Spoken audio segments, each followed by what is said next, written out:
Welcome to America Reads Fun Learning Activities. We are college students who create fun learning activities for kids. Our fun activities focus on reading, writing, and math. Thank you so much for joining us today. My name is Callista, and today we are going to be learning about figurative language, word relationships, and nuances in word meanings. First off, we are going to be learning about figurative language. Figurative language refers to the use of words in a way that amplifies our writing.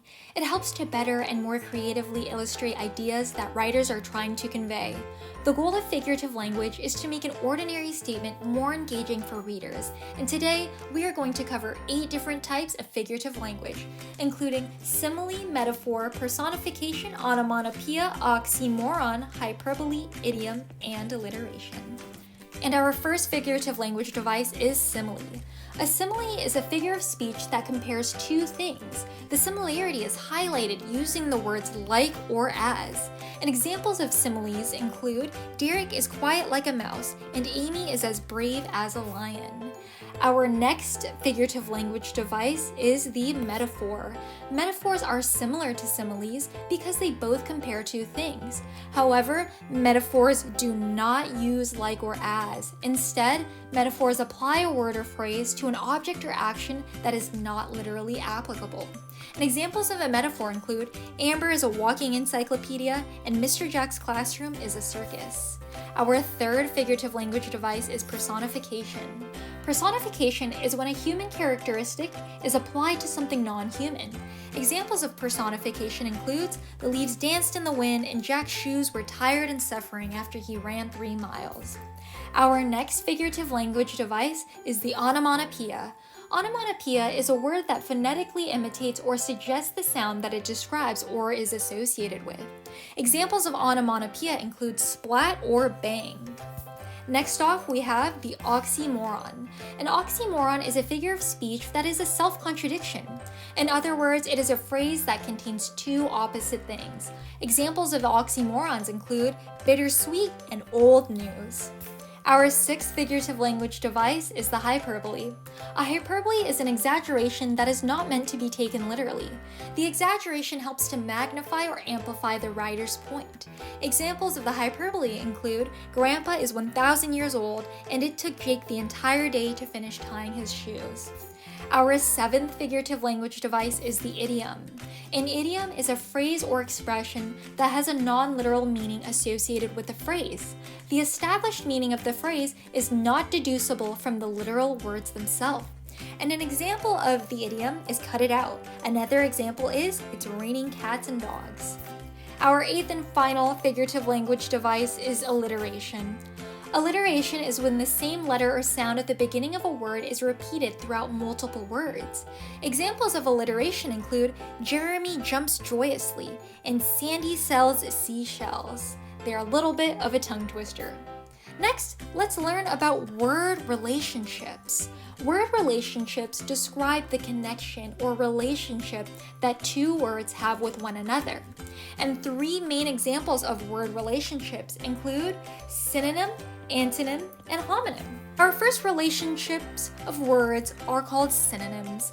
Synonyms are 2 words that have the same or very similar meanings. Examples include calm and peaceful or tired and sleepy. Next off, we have antonyms. Antonyms are words that have opposite meanings from one another. Examples of antonyms include hot and cold and old and new. Our last word relationship that we're going to be covering today is the homonym. Now, homonyms are words that are different. They have different spellings and meanings. However, they have the same sound and pronunciation.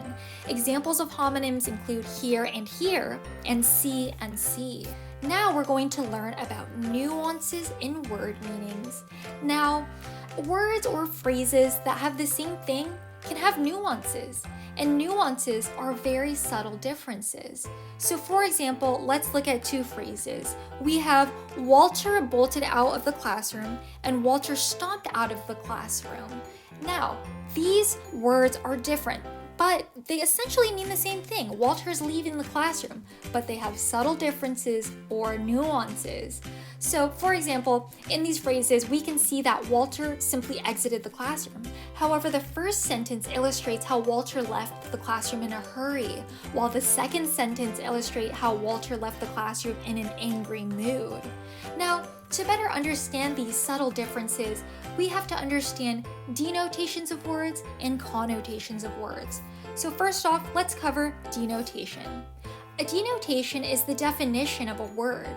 For example, the definition of bolt means to run away suddenly, and the definition of stomp means to tread away heavily and noisily in order to show that you have anger.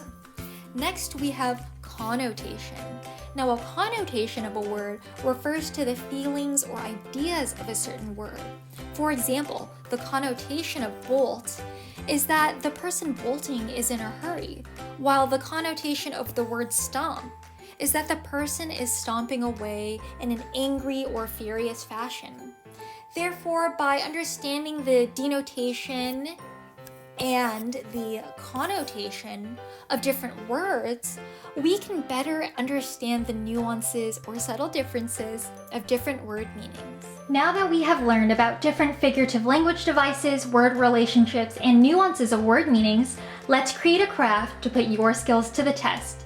Today, we will be creating a language house. The first step to making our language house is to first have a regular piece of construction paper. I chose to do red, but you can choose any color you'd like.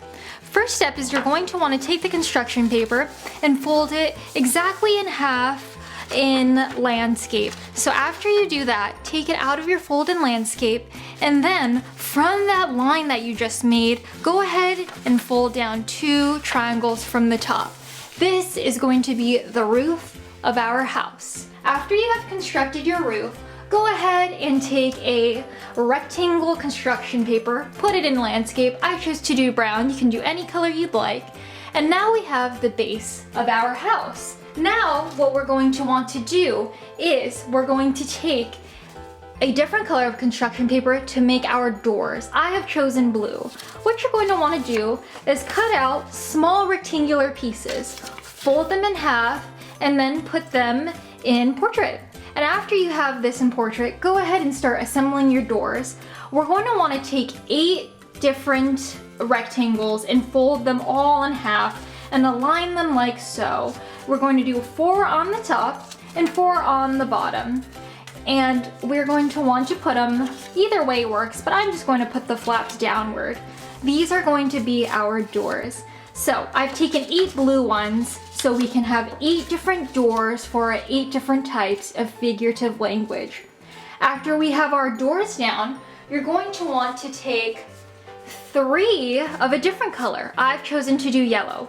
Once again, have your rectangular pieces, fold them in half, and these are going to be our windows. And I'm going to go ahead and place these on our roof. They're going to be our upstairs windows. And lastly, we're going to take another different color. I've chosen to do brown once again.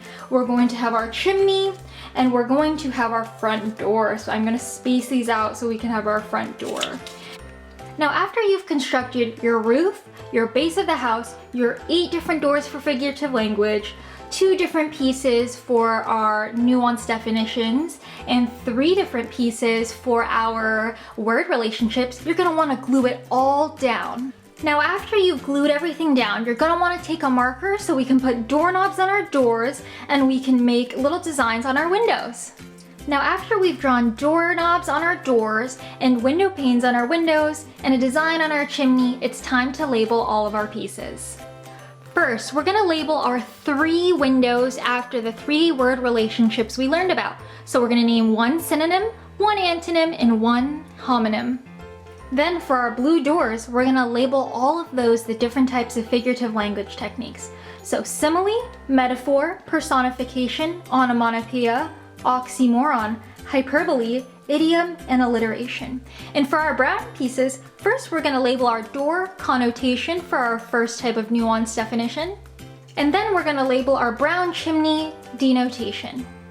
Now after you have all of your pieces labeled, now what we're going to do is open every single flap and write the definition of the term inside the flap. So for example, for our simile door, I have written a comparison of two things using like or as. Now after you've written the definitions on the inside of all the flaps, what you're going to want to do is test yourself. Try choosing any random door, looking at the term, and trying to recite the definition. Then in order to check your work, open up the flap and see if your definition was correct. And you can even play a game with a friend. What you can do is have each partner take turns choosing doors and giving the definition of the term. And for extra points, try giving different examples of each of the terms you choose. And just like that, you have a language house to help you practice your figurative language devices, your different word relationships, and different definitions pertaining to the nuances.